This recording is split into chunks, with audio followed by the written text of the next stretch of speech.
Jamaah. Yeay. Oh jamaah. Iye. Alhamdulillah. Mana tepuk tangannya dari Bandung. Masya Allah, terima kasih banyak sudah mampir ke studio Islam Itu Indah. Dan juga jamaah Islam Itu Indah di rumah yang dirahmati Allah. Yang selalu setia menyaksikan Islam Itu Indah. Sebelum kita lanjut, ya kita ingatkan lagi buat yang baru bergabung. Tema kita pagi hari ini adalah kuatkan kami ya Allah. Masya Allah. Sebelum kita mendengarkan kembali tausiah dari guru-guru kita lihat lagi sebuah video viral ya. Tentang 3 siswa keroyok seorang guru dalam kelas. Netizen sakit hati dan geram. Dan saya baru aja nonton semalam. Ini dia tayangannya. Nauzubillah, summa nauzubillah. Gemes pasti ibu-ibu juga ya Bu ya, ngeliatnya ya. Kasihan banget gurunya digerebutin 3 orang. Nah ini dia. Kita sebagai orang tua ini udah pasti pengen anaknya anak yang soleh dan soleha. Betul apa betul? Di rumah diajarin bener banget. Anaknya kayaknya soleh banget, soleha banget di rumah. Tapi kita nggak tahu di luar kayak gimana. Di luar pengawasan orang tua. Nah ini dia katanya orang tua ini butuh kesabaran ekstra. Tapi bagaimana nih caranya Allah ini bisa menguatkan para orang tua. Terus bisa yang namanya terus tetap mendidik anak-anaknya sesuai dengan ajaran Rasulullah. Bib. Mohon izin penjelasannya. Tepuk tangan buat guru kita Habib Muhammad Syahab. Fadhol Bib. Masya Allah memang sebenarnya kalau anak-anak kecil nakal itu biasa. Kita punya teman juga ada yang loncat-loncat tuh sampai besar. Ustadz Maulana. Lagi umroh orangnya. Iya. Sampai besar masih loncat-loncat.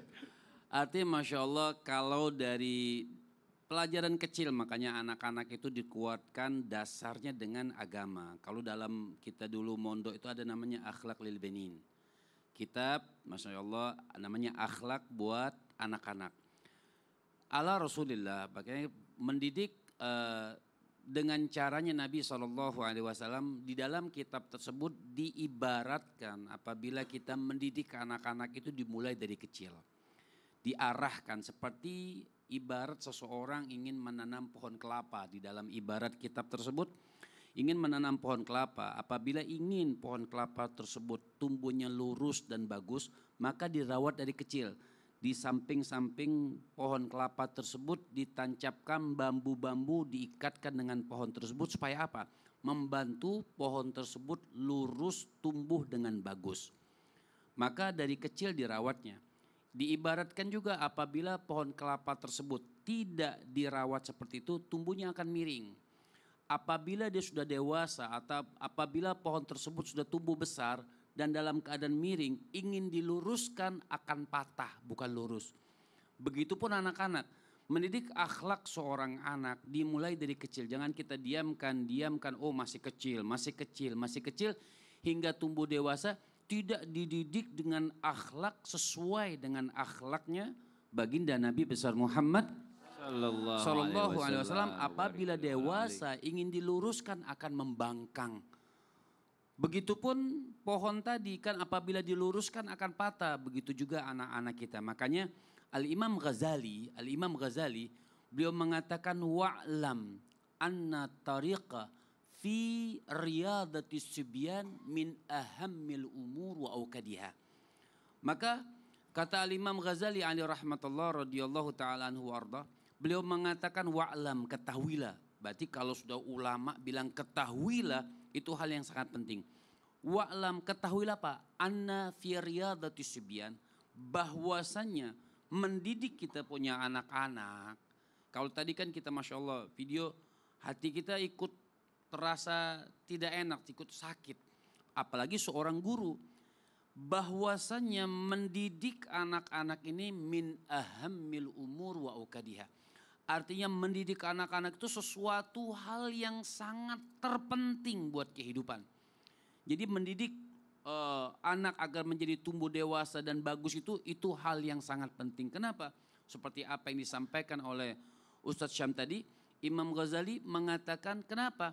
Bahwasannya as-sibyan atau wasibyan ini amanatun inda walidayhi, adalah amanah yang Allah Subhanahu wa taala titipkan buat kedua orang tuanya. Bagaimana kita syukuri? Banyak orang yang pengen punya anak. Banyak orang yang mengeluarkan uang banyak ingin menghasilkan anak sampai pakai bayi tabung.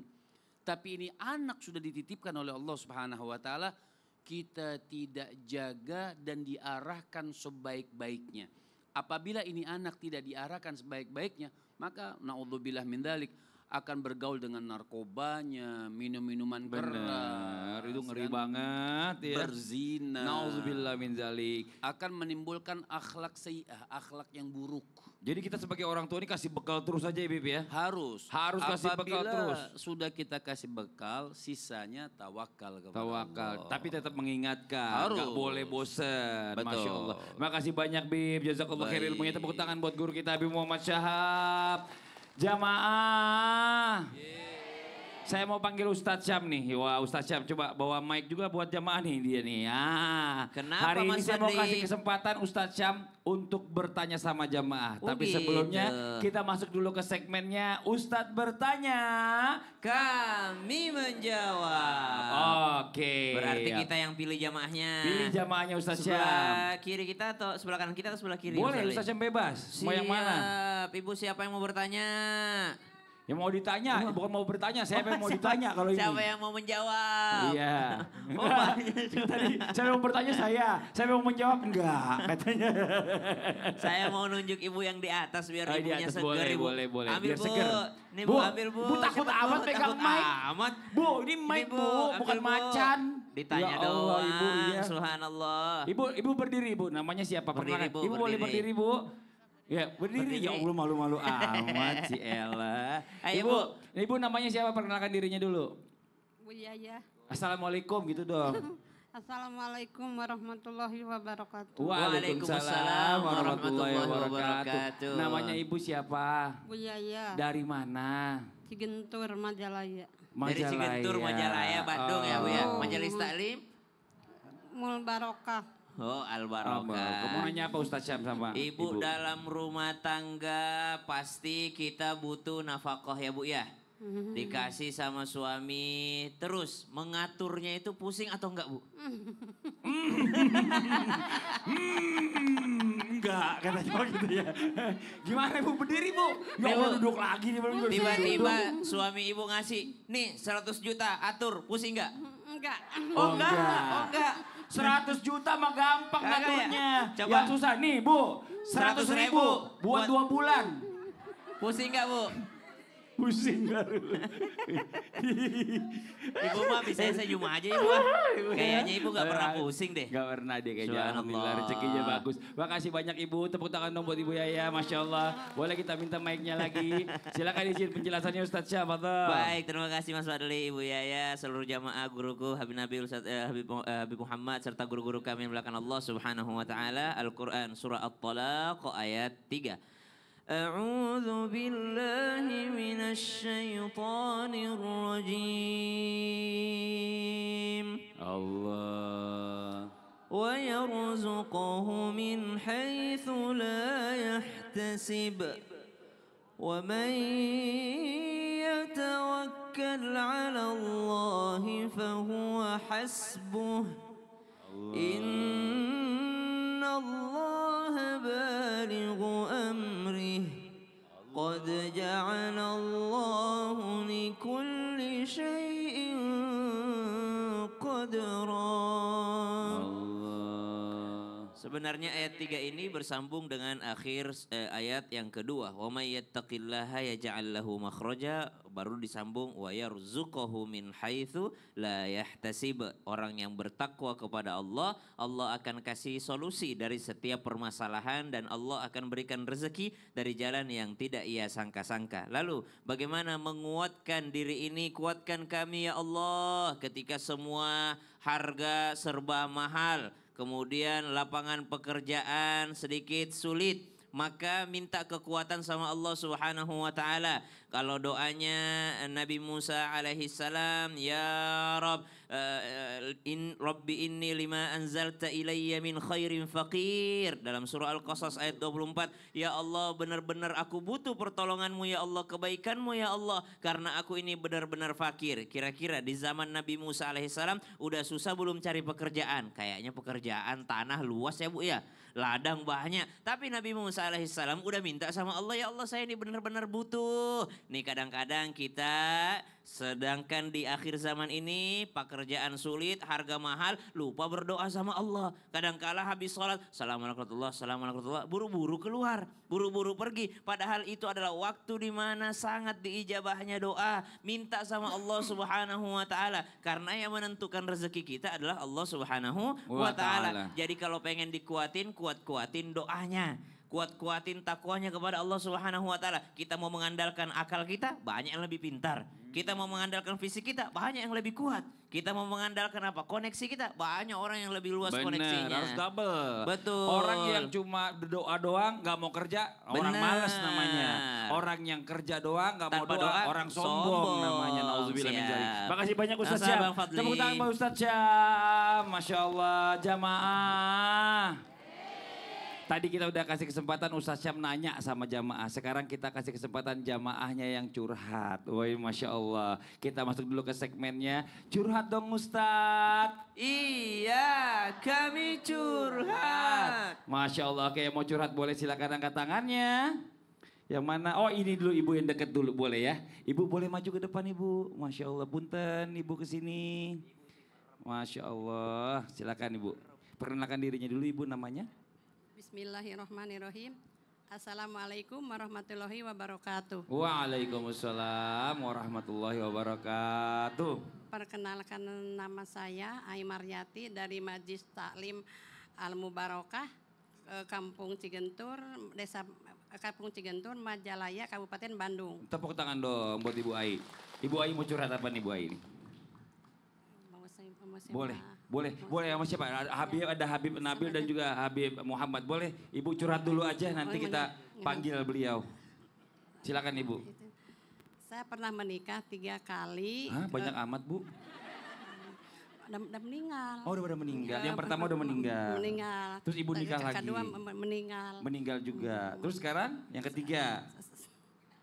Sekarang yang ketiga masih ada. Alhamdulillah. Masya Allah. Yang saya tanyakan itu apakah itu di akhirat nanti? Deketin mic-nya. Iya. Apakah itu di akhirat nanti? Nanti saya yang mau menemani saya siapa yang menemani saya ke surga? Gitu. Nih Ibu Ai saya tanya dulu sama Ibu Ai sebelum tadi jawab sama guru-guru kita. Ibu Ai maunya ketemu mau yang mana? Enggak gimana aja. Mau yang mana?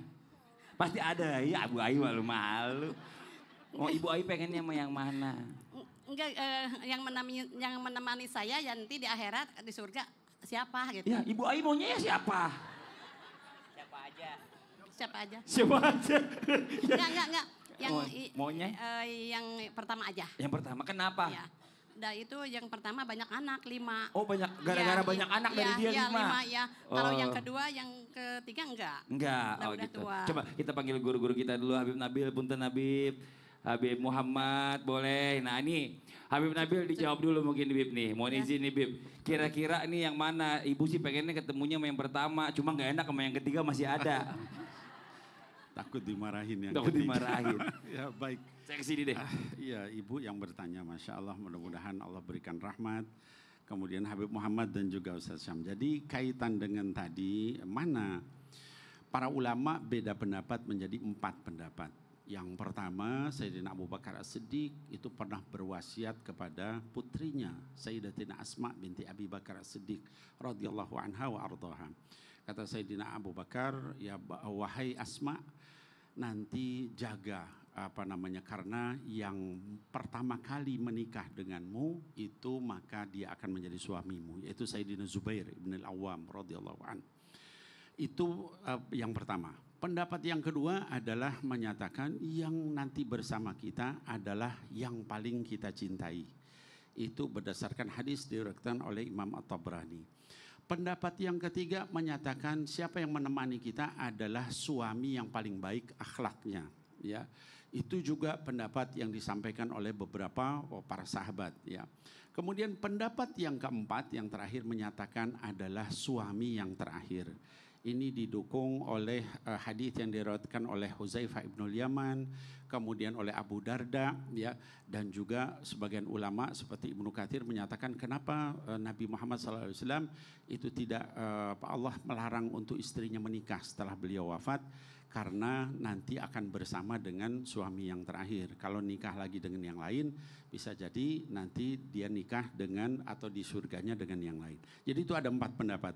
Intinya Bu, kita berdoa sama Allah diberikan yang terbaik. Masya Allah. Ditambahkan guru kita Habib Muhammad mungkin. Silakan. Baik, hanya Masya Allah lengkap sudah yang disampaikan Habib Nabil, cuma sedikit aja menambahkan. Ada juga pendapat yang mengatakan ibu boleh milih mana yang ibu mau. Nah tuh Bu, pilih. Jadi boleh yang pertama, boleh yang kedua, boleh yang ketiga. Memilih 3-tiganya dibisikin saya. Satu aja Bu, ya Allah satu aja gak habis-habis. 3-tiganya Tapi bisa-bisa Masya Allah lagi Ibu, Bu. artinya juga perbanyak doa supaya nanti yang menemani kita itu yang memang diridhoi sama Allah Subhanahu wa Masya taala. Allah. Rabbana hablana min azwajina wa dzurriyyatina wa qurrata ayunin waj'alna lil muttaqina imaman. Jadi banyak-banyak kita berdoa kepada pertama Ibu, Masya Allah Ibu sampai 3 kali. Ada orang yang sampai sekarang belum nikah-nikah. Ya. Itu semua artinya semua apa yang diputuskan oleh Allah Subhanahu wa taala Ibu jalanin, Ibu nikmatin, kemudian sisanya mudah-mudahan suami kita menjadi orang-orang yang baik, orang-orang yang soleh, orang-orang yang diridhoi sama Allah Subhanahu wa taala. Masya Allah. Gimana Bu Ai? Happy? Udah happy? Happy, manggut-manggut doang, jawab dong happy gitu. Happy, Masya Allah. Kalau Ibu Ai udah happy, nanti yang di rumah sabar dulu. Kita lanjutkan lagi pembahasan kita tentang tema kita pagi hari ini. Kuatkan kami ya Allah. Yang di rumah jangan pindah channel, tetap di Islam itu Indah. Jamaah, oh jamaah. Alhamdulillah.